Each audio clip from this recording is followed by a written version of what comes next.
বাদী সে হলফ করে বলেছে যে এই মামলায় তার এই তৌহিদ আফ্রিদি এবং তার বাবা নাসির উদ্দিন সাথী এই মামলায় সম্পৃক্ত না, ভুলবশত কারণে তাদের নাম উঠেছে, সেখানে তারা অব্যাহতি পেলে মামলা থেকে খালাস পেলে বাদীর কোনো আপত্তি নেই, হলফ করে বলেছে বিজ্ঞ আদালতে। সুতরাং এই হলফ করার বাদী এটা পারে কিনা, মামলা দেওয়ার পরে বাদীর এই আদালতে নিয়ম অনুযায়ী পারে কিনা?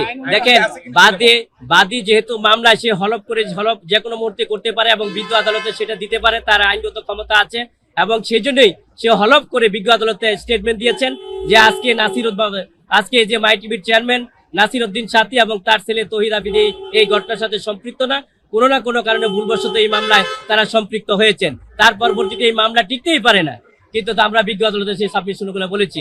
আজকে যে আদেশ হয়েছে 7 দিন রিমান্ড চাওয়া ছিল, 5 দিন রিমান্ড চেয়েছেন এবং আজকে জামিন নামঞ্জুর করেছেন, সে আদেশে আমরা সংক্ষুব্ধ হয়েছি। আমরা মনে করেছি সেখানে আইনের শাসন প্রতিষ্ঠিত হয় নাই, আমরা ন্যায় বিচার হতে বঞ্চিত হয়েছি। এই যে অভিযোগটা, এটা ভিত্তিহীন।